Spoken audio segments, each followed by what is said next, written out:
다음에 이 채무부존재의 연속선상인데 그 연속선상에서 다음 단계에서 이제 어떤 게 나오냐면 집행, 확정 판결을 갖고 채권자가, 즉 원고가 판결로 해서 이겨서 이행하라, 얼마 돈 줘야 된다라는 확정 판결을 갖고 이제 강제 집행을 들어오는 거야. 강제 집행 단계에서 이 채권 채무 관계가 문제 있다라고 다투는 반박을 할 수 있는 소송 유형이 역시 한 번 가르쳐 줬는데 청구 이의 소송이라고 있어. 청구 이의의 소. 청구 이의의 소가 있어. 그러니까 청구 이의 소송은 이 지금 채무자 측이 적극적으로 내는 소송인데 어느 단계냐면 강제 집행 단계에서 자기가 적극적으로 내는 거야. 그런데 원래 청구 이의 소송의 이의 사유로 삼을 수 있는 것은 한두 번 벌써 얘기했는데 어느 시점 이후에 이야기를 갖고 반박할 수 있느냐. 그게 기판력의 표준시라고 그래서 요 판결에, 확정된 판결에 내용이 담기는 시점으로서의 변론 종결 시점 이전 거 갖고 이의를 하면 뭐에 지금 연결되면서 문제가 있어? 기판력과 관련해서. 왜냐하면 그 판결은, 확정된 판결은 충분히 다툴 기회를 주고 결론으로 내려진 건데, 그래서 확정이 됐다는 건 뭐야? 1심, 2심, 3심을 거칠 기회를 자기가 썼든 안 썼든 기회를 줘서 확정된 건데, 지금 와서 또 한 번 그거 갖고 물고 늘어지면 안 된다가 기판력이잖아. 그러니까 청구 이의 소송을 낼 수 있는 이의 사유는 어디 거를 갖고 한다? 변론 종결 시점 이후에 벌어진 일 갖고 문제 삼는 것을 전제로 하는 거지. 앞에 확정된 판결에 변론 종결 시점 이전 거는 이미 그 확정 판결에 다 반영된 거야. 그거 갖고 또 물고 늘어지면 안 된다라는 거죠. 그거 갖고 또 물고 늘어지면 안 돼. 그러니까 이 청구 이의 소송은 변론 종결 시점 이전 거 갖고는 물고 늘어지지 못하는 게 원칙인데 그 원칙을 깰 수 있는 것을 또 한두 번 얘기해 줬어. 어떤 게 하나 청구 이의 사유에 시간적 제한이 없다라고 하는 거 한 번 가르쳐 줬는데, 우리가 확정 판결 말고 집행권은 얻을 수 있는 것을 전제로 그 시점에 제한받지 않고 청구 이의 소송을 낼 수 있는 걸 얘기해 준 바가 있는데, 일단 그럼 집행권원이란 개념 계속 앞에서부터 나오는데, 지금 확정된 판결이 대표적인 집행권원이지, 강제 집행할 수 있는 권원이 되는 건데, 그럼 앞에서 그 우리 수업의 거의 초반부에 뭐 하나 가르쳐 줬어? 간이한 집행권원을 얻는 거, 독촉 절차를 이용한 지급명령 가르쳐 줬지. 그 다음에 저번 시간에 또 뭐 집행권원 얻는 거 뭐 말해줬어? 그건 더더욱 사후에 뭔가 절차를 밟지 않고 미리 확보해 둔다는 의미에서 집행증서 가르쳐 줬잖아. 집행증서. 이런 것 등이 집행권원이 되는 거야.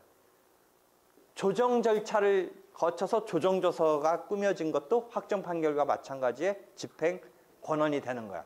그럼 우리가 집행권원으로서 독촉 절차를 이용해서 지급을 명령하라, 명령 신청을 해서 채무자한테 지급하라 라고 내려진 그 지급명령이 확정된 판결과 마찬가지로 그 지급명령에 대해서 2주일 이내에 이 일을 하지 않으면 확정돼서 집행권원이 된다라고 했을 때의 청구 이의 사유로서는 그 지급명령, 확정된 지급명령에 대해서 채무자가 문제 삼을 때는 이 시점상의 제한이 있었다, 없었다? 없었다 했잖아. 그 처음 단계에서 우리가 수업했던 걸 떠올려 봐. 그럼 왜 시간적인 제한 없이 그건 문제를, 실제 자기 주장이 맞는지 안 맞는지는 나중에 청구 이의 소송에 대한 판결에서 내려지겠지만 주장으로서 할 수 있느냐 없느냐 부분에서는 어디 시점까지 그런 얘기를 끌고 가서 할 수 있어?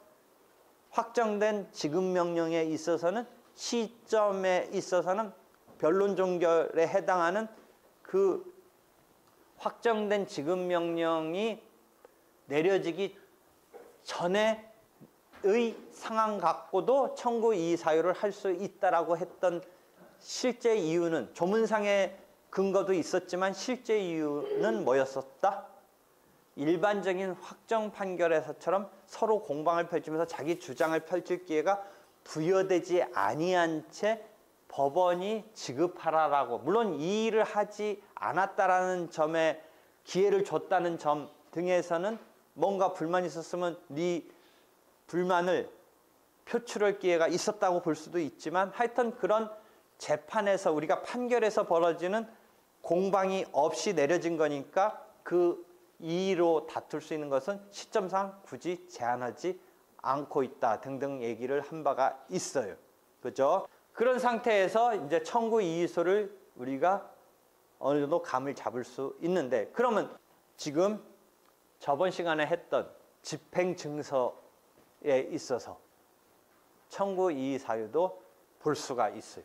집행증서가 꾸며진 데 대해서는 판결처럼 뭔가 법원에 가서 막 서로 공방을 펼쳐서 내려진 결론이 아니라 집행증서는 어떻게 꾸며진다고 그랬어요? 더더욱 그거는 막 촉탁이 쌍방대리적으로 돼서 돈 빌린 사람은 막 그렇게 꾸며지는 것도 거의 시스템도 모른 채 인간과 의임에서 갑과 을의 관계에서 돈을 빌리다 보니까 뭐 서류 갖고 라니까 서류 주고 그게 막 가가지고 그렇게 꾸며져서 나중에 변제가 안 되면 이 그답 강제 집행 들어오는 단계를 맞닥뜨리니까 그때 돈 빌린 건 맞기 때문에 대부분 문제 안 삼는데 막 자기 생각 외로 이상해진 이런 것 등을 문제 삼는다면 그게 청구 이의 소송으로서 나타나는 게 빈번하다라는 거죠. 되겠죠? 그러니까 집행증서가 꾸며지는 과정이 진정한 동급의 의사가 이렇게 개입돼서 자기가 집행을 수락한다는 문구가 작성돼서 집행증서가 만들어져서 나중에 그게 강제 집행 들어왔을 때 자기 입장에서도 뭐 하여튼 마음은 아프지만 돈 빌린 거 맞고 자기가 강제 집행을 수락함에 있어서 뭐 제대로 알고 사인을 해줬고 그래서 집행증서가 꾸며졌다면 뭐 심정적으로야 뭐 고통스럽겠지만 그 자체의 절차적인 거라든지 그 자체의 실체적인 거 갖고는 문제 삼을 수가 없는 것인데, 빈번하게 문제가 되는 것은 그 집행증서가 얼렁뚱땅 꾸며지는 거죠. 나름대로 형식적인 절차는 밟았겠죠. 이렇게 저렇게 해서 다 밟아놨지만 실질을 볼 때는 이 채무자 입장에서는 뭔가 못마땅한 구석이 있는 거죠. 그랬을 때 그 못마땅한 구석이 표현되는 소송 형태로 청구 이의 소송으로 많이 나타난다라는 것이죠. 그래서 우리가 오늘 그런 것을 보려고 그래요. 자, 봅시다. 최근 거 계속 갖고 온 거예요. 첫 번째 거는 원고가 돈을 빌리면서 뭔가 막 줬어요. 서류 갖고 해서 줬어요. 그래서 서류를 줬는데 그 사람이 또 다른 사람한테 그 서류가 넘어가면서 집행증서가 꾸며진 거예요. 일종의 복대리적인 상황이 한 단계 또 걷는 거예요. 그래서 의임장하고 막 이런 걸 줬어요, 서류를. 근데 준 사람이 집행증서를 꾸민 게 아니라 그 사람부터 또 한 달이 건너갔어요. 그러니까 이 채무자가 뭐라고 하냐면, 원고로서는 자신의 채무에 관해서, 여기서 원고는 채무자가 원고가 되죠.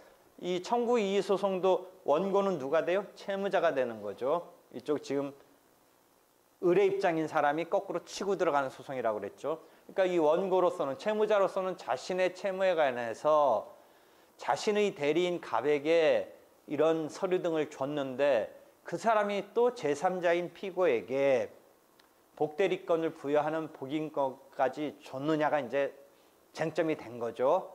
한 달이 거치면서 이렇게 돼서 채권자가 등장했네요. 그래서 피고가 복대리인으로서 해서 공정증서의 작성을 했다라는 것이죠. 피고가 채권자예요. 그래서 채권자인 것 같아요. 그래서 이 채권자 측이 쌍방대리적으로 가서 이제 촉탁을 해서 집행증서가 꾸며진 것 같아요. 그런데 이 지금 채무자는 처음에 준 사람한테만 줬다. 그렇게 한 거. 물고 늘어지는 게 이제 그전 갖고 물고 늘어진 거예요. 준 건 맞으니까. 근데 그 사람이 이제 이렇게 된 거죠.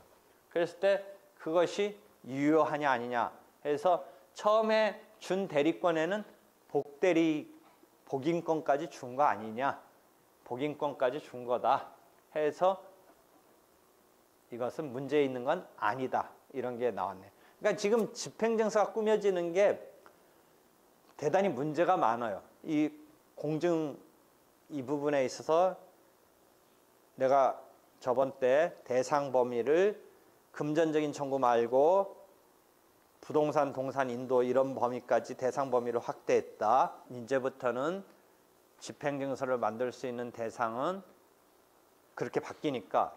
근데 그게 공증법이 어떤 사람들은 별로 신경 안 쓰는 분야인데 보니까 문제가 많은 거예요. 그래서 지금 공증 이런 거가 내가 개정하면서 이제 하나하나 손 대는데 이게 집행증서가 이렇게 얼렁뚱땅 만들어지는 게 어떤 돈을 빌리는 입장에서의 갑과 을 뭐 이런 것에서 그다음에 완벽하게 무슨 사기적으로 막 가짜 서류로 돈 빌린 적도 없는데 만들어진다면 그거야 뭐 당연히 문제지만 어느 정도 빌리는 건 맞는데 그 경제적 약자인 것을 이용해서 이렇게 되는 거가 약간 여기다가 이제 사채업자가 고리로 이렇게 뭐 제한이자를 뭐 넘지는 않겠지만 하면서 선이자 떼고 막 하면서 딱 꾸며지는 거예요. 실제는 그러니까 100만 원 빌렸는데 뭐 200만 원짜리 만들어진다든지 하는 내막은 알 길도 없이 떨렁 200만 원짜리 집행정서가 만들어지면 강제집행으로 들어오는 거야.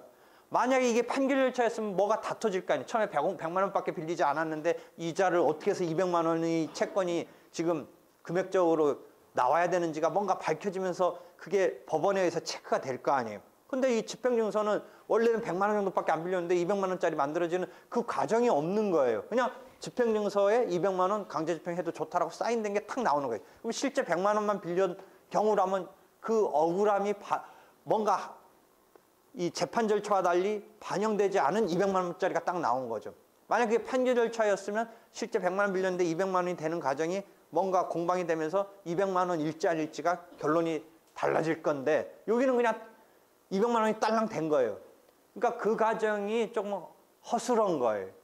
그래서 문제가 있는 건데 아무도 그런 것에 대해서 하지 않는 건데 내가 배워온 공부는 채권자 측면이 아니라 항상 채무자 측면이기 때문에 채무자 측면에서 저번 때 파산, 면책 이런 거 이런 걸 눈을 돌리는 거예요. 그래서 보니까 이게 문제가 있어서 쌍방대리란 이런 것이 허용되는 특이한 경우에요. 민법에 124조인가 우리 그거 있는데 어떤 거냐면 저번 때도 얘기했잖아요. 채권자가 채무자로부터 서류 등을 다 받아요. 그리고 공증사무소에 그거 가지고 가서 원래는 같이 가서 해야 되는 건데 그걸 대리로 해서 쌍방대리가 돼가지고 자기는 자기가 채권자 측면이고 채무자 것까지 대리가 되면서 실은 직원 하나를 내세워요. 그 마치 채권자 자기 사람을 하나 내세워서 자기도 대리를 준 거고 채무자도 그 사람한테 대리를 준 거예요.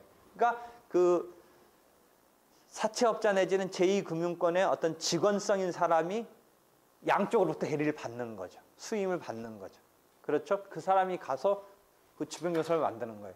그러니까 이 채무자는 아까 만들어 실제 100만 원 빌려서도 뭐 150만 원짜리, 200만 원짜리 만드는 거에 대해서 전혀 통제를 못한 채 만들어지는 거고 나중에 그런 거가 만들어졌는지도 사실은 이런 집행증서를 만들면 채무자한테 통지는 하는데 그게 어떤 의미를 갖는 통지인지도 모른 채 나중에 이제 사건이 터지면 갑자기 강제집행 들어오면 200만 원짜리 집행증서로 들어온다든지 이런 상황이 빈번하다라는 거죠. 그래서 그게 문제가 있어서 적어도 돈 빌리는 것에 대해서는 나는 요거하고 또 떠나서 옛날에 너희 10년 전에 카드 대란 오고 할 때 카드 신용카드를 남발해서 길거리에서 아무나 이름만 써내면 주는 이런 식으로 한 거가 문제고 원래는 그 약탈적 대출이라는 말을 써요. 대출을 막 비즈니스적으로 막 약탈 그냥 일단은 막 발급해서 쓰게 만들고 나중에 막 채가는 거예요.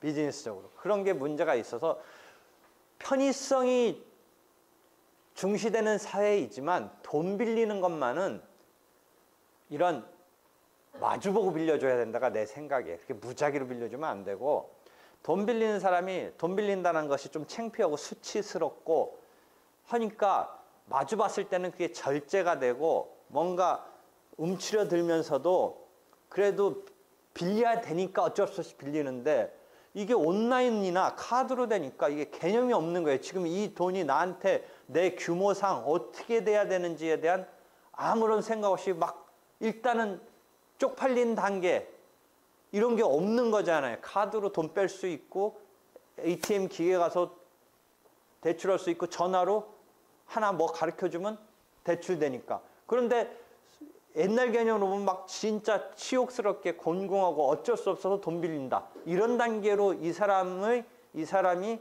처해 있어서 어쩔 수 없이 빌려야 된다라고 해서 그 함부로 소비를 막 하는 요 개념을 나는 막고 싶었던 거예요. 그래서 대출에 있어서는 이렇게 마주보고 해야 된다. 그런 채무를 부담하는 것에 대해서는 그렇게 어떤 편의성만을 볼 게 아니라 그것을 대면해서 직접 하게끔 하는 게 어떤 효과가 있냐면 함부로 않는다. 함부로 않는다. 이런 개념이 투입돼야 된다라는 게 내 생각이죠. 그게 약탈적 대출이랄까 이런 거와 결부돼서. 그래서 채무자를 위한 이런 것을 배워갖고 왔는데 이 집행증서도 그런 측면에서 문제가 있어요.